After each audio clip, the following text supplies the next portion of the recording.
Hello, everyone. Welcome back to another episode of Life Forces, the podcast. I am always so pleased to be here. My voice might sound a little weird today. At least it sounds weird to me. Bear with me. I was sick twice in like the span of 2 weeks, which is, not so normal. And I was wondering what it was all about because I've been getting into things like German New Medicine, which is this fascinating approach to healing. I was like, what is this all about? What is the deeper conflict I might be experiencing on an emotional level that may have caused this? Well, I'm still not 100% sure what the source of it might have been. One physical thing that was definitely contributing to it was that I had earwax stuck deep in the ear that was really bothering me and inflaming everything else, the sinus, nose, whatever. So that was cool. That was an interesting experience to have that like sucked out of my ear. Well, not really sucked out, like flushed out with water. Okay. Anyway, so not important, but I'm into this kind of stuff. Okay. I'm a health freak. Over the course of the few weeks, I've also had this weird throat thing, coughing randomly, and it just not feeling great in my throat. And because, with human design, certain body parts or areas of the body correspond with energy centers, and then energy centers have those numbers in them, which are called gates. I wanted to look into which gates I had in my throat. And sure enough, my number one gate, which is known as your conscious sun, is in there, number 62. And in the Gene Keys, which is this whole other system that's almost like a companion to human design, the founder of Gene Keys was a disciple or follower or student of Ra Uru, who started human design. And he developed the Gene Key system, which is based on the gates of human design and the I Ching and all that. Anyway, so in the Gene Keys, there's like different layers to each gate. And one of them is the repressive state, which is the shadowy, not so helpful way of expressing the gate. And for gate 62, which can be about details and having eclectic different knowledge, the repressive state is obsession. And I have definitely been obsessing over certain things and getting too detailed about certain things, especially my health, when what I could really use is a bit of letting go and surrendering, which is so apropos because I'm recording this podcast during Pisces season. So it's like, wow, could things not be more aligned? So that's where I'm at. And I encourage you always to look at whenever you're sick. First of all, when you're sick and when you're showing physical symptoms, according to German New Medicine, that is when your body is healing. So it's in a healing phase. So you should be honestly happy that these symptoms are being expressed because it means that your body has resolved something. But then it's about, you can Google your symptom and then German New Medicine, and you will probably find some sort of website that will explain the conflict related to what you experienced, your symptoms. And understanding that conflict and where this may have come from, how it kind of started emotionally and how your body adapted to those emotions is so fascinating, because then you can really try to look at your situation more objectively and understand why maybe you had a certain reaction to a situation and what you need to heal within yourself or what you need to kind of sort out within yourself so that it might not happen again. Anyway, it's so interesting. I'm going on such a tangent. But what we're here to talk about today is a very rare astrological event that is happening April 21st, and this is the Jupiter Uranus conjunction. This is a very big deal. It only happens once every 14 years and really sets the tone for collective energies for like the next 14 years to follow. And so I'll be breaking down what it means and how you can harness the power of this breakthrough energy based on your rising sign. So we'll get a little more specific by the end of the episode. And if you're listening to this before April 8th, you can still join my Step Into Your Power Masterclass and experience it live. Of course, if you join after, that's totally fine. You'll get the recording and it'll be just as poppin'. And we're going to have the live call on Monday, April 8th, which is also the solar eclipse in Aries. We're going to be talking about what it really means to step onto your own bold path, the sort of steps I took to do that, my journey with all of that, with really claiming who I am and my individuality, which is so much of what Aries is all about. And the kind of things you might need to drop in your life or do less so that you can get there. For example, the indecision and the people pleasing. You'll also receive resources you can use as much as you need to support you in claiming and maintaining this energy with ease, which we all love and we all probably want more of. You know, why would you want things to be harder? I personally don't. So you can create a life that you truly love. So again, if you're interested in joining, please do so. The link is in the show notes, and I would love to have you there. And it's going to be great. Okay, so let's talk about this Jupiter-Uranus conjunction. So to be very precise with it, Jupiter and Uranus are lining up at the same degree in the sign of Taurus on April 21st, 2024 at 2:27 Universal Time, which is 9:27 p.m. on April 20th EST. So for my East Coast, Toronto, New York, that time zone, Montreal people.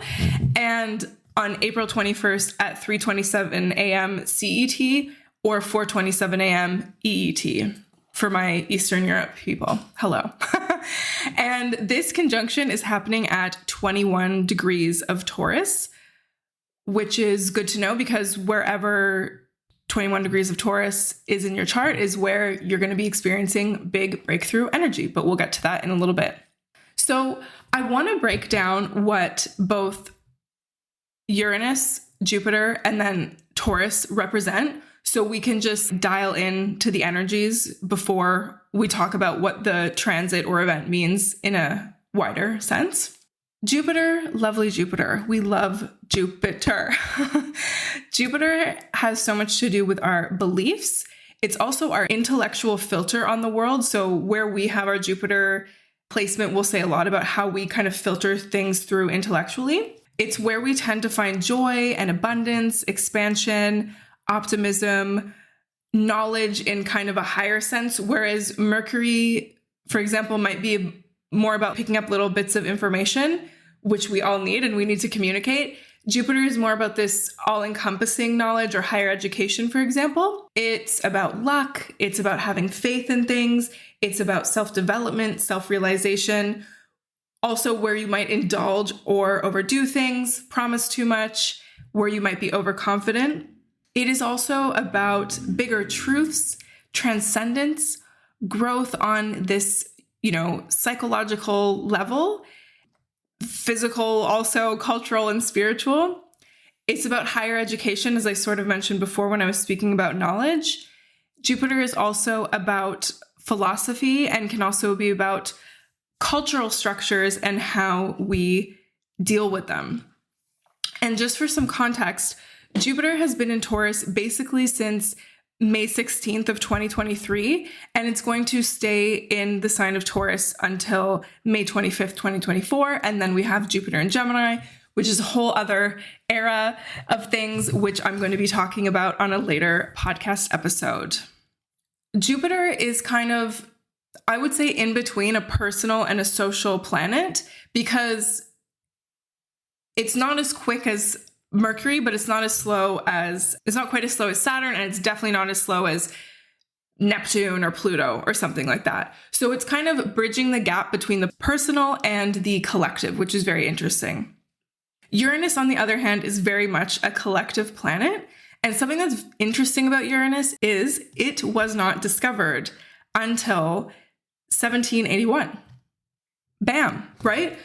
So that was also a time where there was a lot of changes happening in the world, a lot of revolutions in different countries. So I think it's really interesting how that kind of coincided because the energy of Uranus has so much to do with that. It is this drive to be different.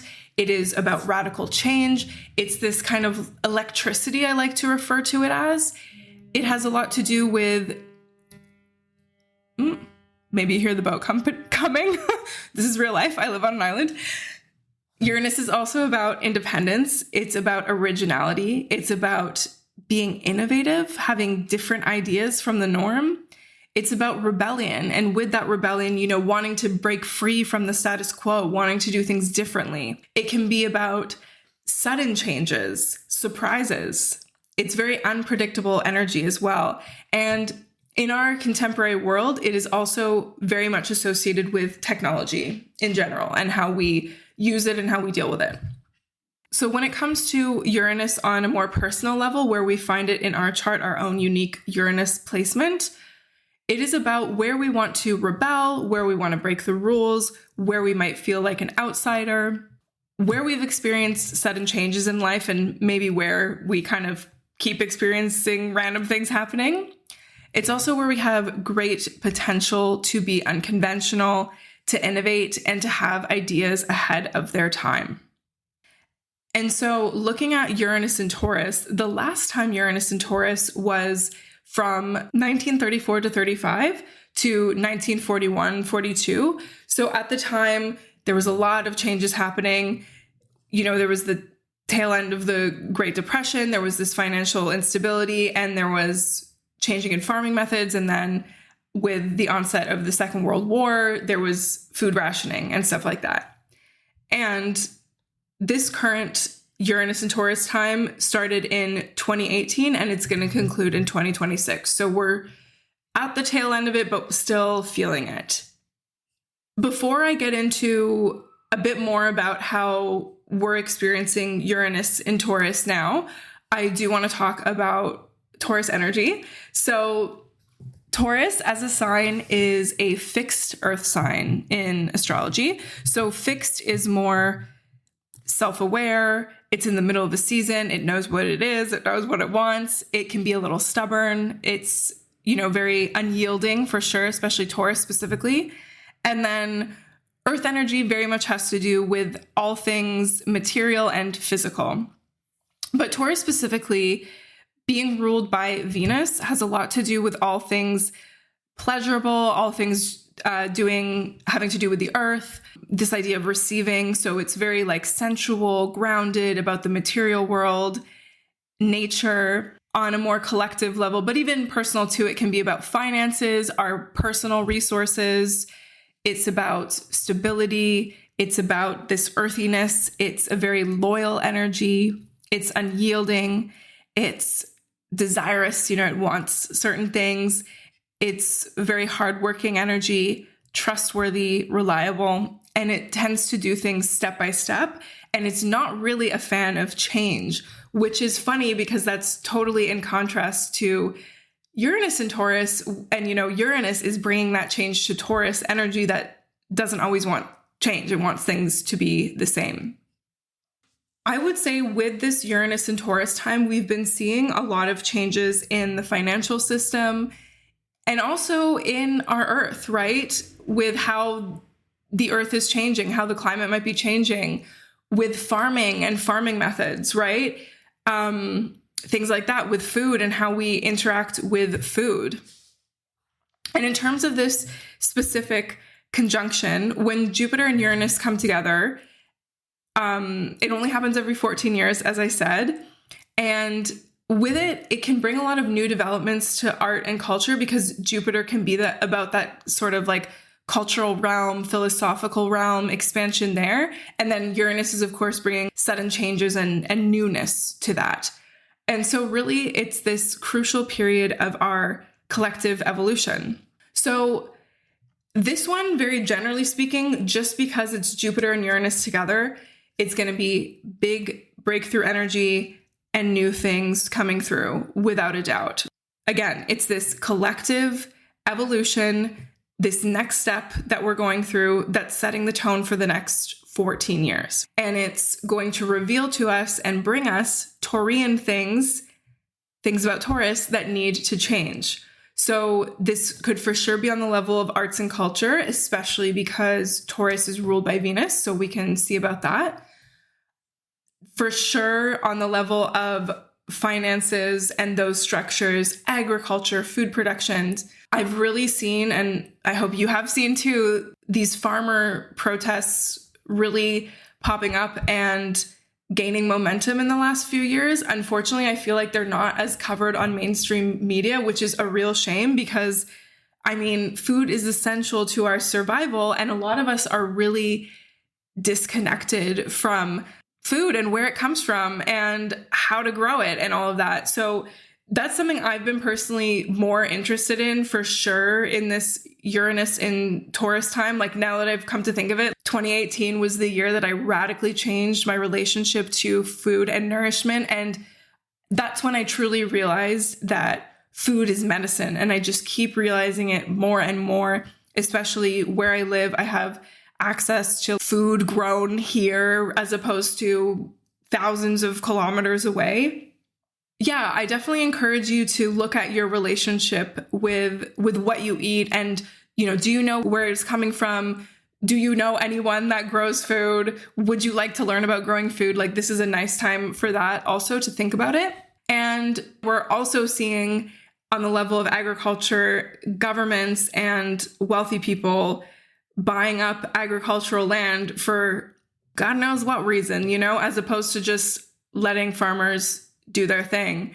And obviously many of these farmers are protesting because they're just not being well compensated for their work. The conditions are not great. They're not being supported by their governments. And yeah, for me, this is something that really needs to change, but it's not time for me to go on a farming diatribe. But I love you, farmers. You're just everything. You support life and humans. So because we're dealing with Taurus, we're dealing with this Jupiter-Uranus conjunction, right? So there's money involved. So I think for sure we're going to have maybe some developments with addressing the pay gap because there's still discrepancies between the way men and women get paid for doing the exact same job, right? I think we're going to see things about universal basic income, maybe more countries implementing that like around, the end of April or making it clear that they have plans to do so. When it comes to financial markets, things might get a little unpredictable, to be honest. We will probably also see some new currencies. Let's see, because, again, like the Jupiter Uranus coming together is just like, bam, newness that we would never have expected on the level of money because it's Taurus. So let's also see how things like crypto is evolving. Like, are there going to be any changes to the crypto market, which I have no idea about, so I'm not pretending I know about it. Are there going to be any changes to that in April or in the subsequent months? Maybe some financial corruption scandals that come to light? Let's see about that. Let us see. On the level of you personally and how it's going to affect you, this is a time where new opportunities can come through, like maybe out of nowhere, right? Because Uranus brings that element of surprise. It is a great time to get out of a rut. You might be feeling more optimistic, especially in a certain area of your life.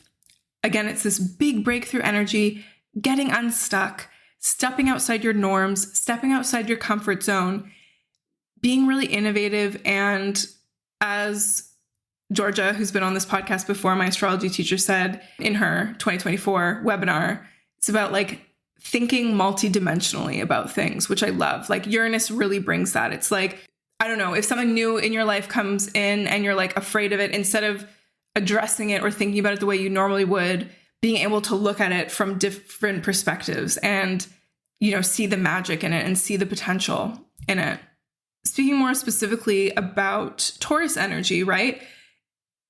It's that your relationship to materiality, resources, and sensuality might change. Maybe all of a sudden you get a sudden breakthrough in those areas. Maybe you think, actually, material things don't really matter to me very much anymore, or they do matter to me more, and I want to be more aware of this in my life. Let's see how that unfolds for you. And so now I'll get in briefly about how this transit, this Jupiter-Uranus conjunction in Taurus, is going to affect each and every single rising sign. For Aries rising, this is going to affect your second house of finances, self-worth, possessions, values, ownership, the effective use of your potential, your things, and what belongs to you in general. So expect some breakthrough energy in that area of your life on the 21st. And then with Taurus, and especially, my Taurus sun and moon people, in addition to Taurus risings, this is really going to affect you personally, yourself, your ego, maybe putting yourself out there, doing things for you, your individuality, and also huge new beginnings potentially for you. Then Gemini, this is going to happen in your 12th house, which is all about the subconscious, inner work, endings, spirituality, being of service to others, and finishing things up and preparing for a new cycle. So for you, Gemini, it might not be as outward as it could be for other rising signs, but huge potential for a breakthrough on the level of your subconscious. And the subconscious essentially rules your life, so it's not a bad place to have a good breakthrough in. For Cancer risings, this is going to take place in your 11th house, all about groups, friends, community, humanity, higher aspirations. So maybe you all of a sudden find yourself in a new community that's really inspiring, or you transition out of a friend group so you have space to meet new friends that are more aligned with you. The 11th house is also about dreams and generally the best way to put to use and enjoy what you've achieved. And it's about expression as members of a community, and it's about imagining better ways to organize people. So all those are things that you might experience changes or new things in, Cancer rising. For my Leo risings, this is going to be in your 10th house, all about being a boss kind of stuff. It's about the 10th house is about your most fruitful ways to achieve, has to do with your profession, your career, your public reputation, and the way that you fulfill yourself individually through participating in the world. So there might be big new opportunities when it comes to your career, totally shifting your career, like pivoting. Let's see. I'm excited for you, Leo rising. Let's see how it shakes out for you. For my Virgo risings, this is happening in your 9th house, which has to do with higher education, your beliefs, religion, long distance travel, deeper understanding, greater expansion of consciousness in general. And the 9th house is also about generalizing and communicating things. So this could be about beliefs, philosophy, things like that. So it might be, Virgo, that you go on a trip somewhere around the end of April or after. It could be that just in general, all of a sudden your beliefs are a bit shaken and you develop new beliefs about the world, new greater beliefs about the world. Or you might all of a sudden start to learn something new or want to go back to school or want to study under someone. Then we have Libra, and Libra, this is happening in your 8th house, which is all about shared resources, other people's money, taxes, inheritance. It's also very much about who you are on a deep psychological level. So this can be about deep soul work, uncovering things, transforming yourself and your self-image, the anima and animus, rational mind and soul, how that plays out for you. Deep transformation energy is happening for you, Libra, sudden, or there might be a sudden change to how you share your resources with people. For my Scorpio rising people, this is hitting your 7th house, right? Because Taurus rules your 7th house. So this is all about close relationships, partnerships, collaboration, balance, cooperation, and sharing. Relationship, the idea of relationship is participating in a greater whole and fulfilling your individual destiny through partnership. So there might be sudden changes in that for you. So hold tight and see what that means. Maybe it's, coming to, if you're already in some kind of partnership or whatever, getting to a new level of it. Maybe you've already decided that it's time to uncouple or, wrap things up. And maybe this is your push to actually conclude things. Maybe this is bringing something new into your life. Let's see. So then for Sagittarius rising, this is hitting your 6th house, all about health, routine, habits, daily life and work. Can be about experiences of crisis and personal readjustment. So there might be some kind of like readjustment that you have to make here with this Jupiter Uranus conjunction. It's also about being a disciple and how that can transform you. And the 6th house can also be about the test of suffering and the capacity to serve. So thinking about serving people as well. You might have some breakthroughs when it comes to your health and routine and habits.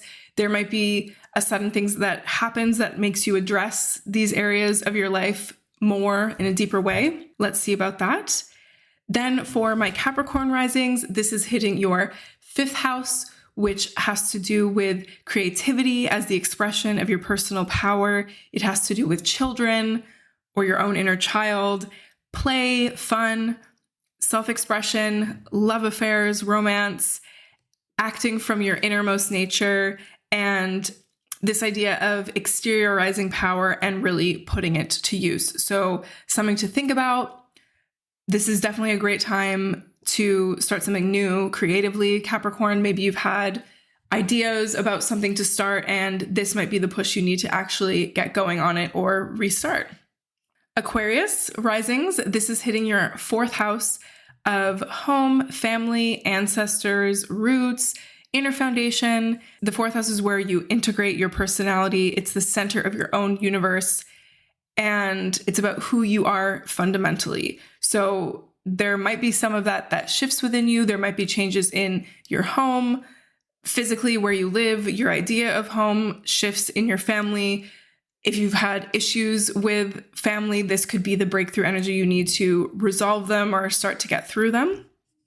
And then finally, for my Pisces risings, this is hitting your 3rd house, which is all about your intellect, basically. It can be having to do with writing, communicating.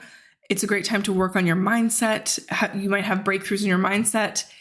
The 3rd house is about shorter distance travel. It's about siblings, your extended family, like cousins. It can be about your childhood environment, intelligence, the search for knowledge, and it's also related to your nervous system. So these are some areas where you might have breakthrough energy, Pisces, to push you forward. So because this transit is happening at 21 degrees of Taurus, this will especially affect people with planets at 20 to 22 degrees of the Earth sign, so of Taurus, of course, Virgo and Capricorn. So take a look at your chart and see if you got any of that going on, because it's really going to impact you even more. And if you're a little more intermediate in astrology and you're familiar with your own natal chart and like what it looks like, you can look at where 21 degrees of Taurus is in your chart, because it might not correspond to what I just said according to your rising sign. For me, it doesn't. For me, I'm an Aquarius rising, but it's hitting my 3rd house and not my 4th house. So just something to keep in mind if you want to get a little more precise with it. But I'm sure from those rising sign descriptions, you'll probably still resonate. And if you are into keeping up with these kind of astrological events, I really recommend getting into my 2024 digital astrology planner. It is so worth it. It's €20 and 24 cents for the entire year of astrological events like these straight to your Google Calendar or iCal with a little description for each. So you can plan out your months, your weeks, your quarters accordingly. You can see when the astrological season starts. You can see when we have eclipse season, when we have new and full moons, all that good stuff. So that's available on my website, lifeforcesinc.com, if I don't put in the show notes for whatever reason. Thank you so much for being here. I really hope you can take this breakthrough energy and make something beautiful out of it. Or just, if you've been feeling a little stuck, to just know that it won't last forever. And this can definitely help you, this amazing Jupiter Uranus conjunction in Taurus. And we're always experiencing change. Sometimes it's bigger changes, sometimes it's smaller changes, but just be open to different possibilities. And even if something feels a little scary at first, know that it is for your highest good. And if you really want to harness this breakthrough energy and use it to step more into your power and the person that you want to be and that you came here to be, come to the Activate Your Power Masterclass happening live April 8th, but you'll get the replay after regardless, with so many resources to keep you on track, setting better boundaries, for example. We're definitely going to talk about that. It's going to be amazing. And I'm really happy to do something in a group setting with all of you. So sending you lots of love, and hope you're having a great April, and see you here next week. Thank you so much for tuning into this episode of the Life Forces podcast. If you loved what was shared, got inspired, or took something valuable from it, I would love if you could give me a review on Apple Podcasts or Spotify, or even share this episode with a friend. I deeply appreciate it, and it really helps the podcast grow. Also, don't forget to subscribe so you don't miss a thing. To stay connected, you can follow me on TikTok and Instagram at Life Forces Inc. and visit lifeforcesinc.com for more information about how to work with me. Until next time, stay you.